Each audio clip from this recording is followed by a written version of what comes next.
Thanks for visiting the patient and the weather. Today I'm meteorologist Al Peterlin. I'd like to talk about the weather health stresses for May 30th, 2026. We keep additional graphics available at tpatw.com. We also maintain a storefront on Amazon. Looking at the surface map for May 30th, Saturday, does look like an interesting weather pattern with lots of activity in the northern Rockies, cutting across the central plains and all the way down to the southeast. One massive, large cold front stretching all the way from the panhandle of Utah across into really Kansas City area, back down to Little Rock, across to Atlanta, and that unsettled weather both behind and along that front. Looking at our vitality index, or the measure of the individual elements that may have some impact on human health, you can see we have a lot of activity going on in the northern Rockies. We do have another swath of activity up the central plains, and then lots of activity going on here in the northeast. And although the showers and thunder showers just continue to linger in the southeast.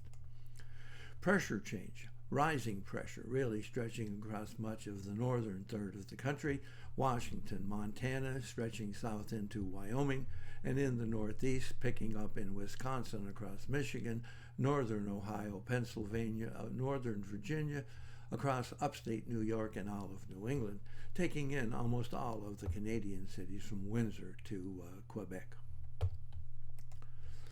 Looking at temperature change, very interesting. We have some rising temperatures here across California into Nevada and up into Utah, but we have dramatically falling temperatures again in the northern Rockies.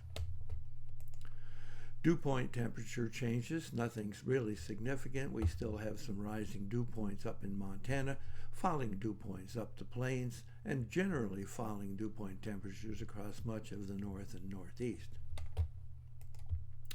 Instability, again lingering mostly in the south, but up into Oklahoma especially. And again, that'll be the showers and thunder showers across the southern third of the country.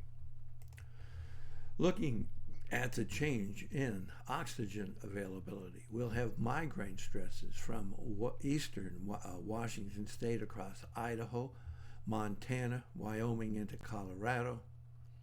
Note that we have migraine stresses from Minnesota to Iowa and almost everywhere east, and a diagonal line all the way south to eastern North Carolina, but covering all of those middle Atlantic states, and from Wisconsin across Michigan, Ohio, Pennsylvania, New York, and really on up into New England.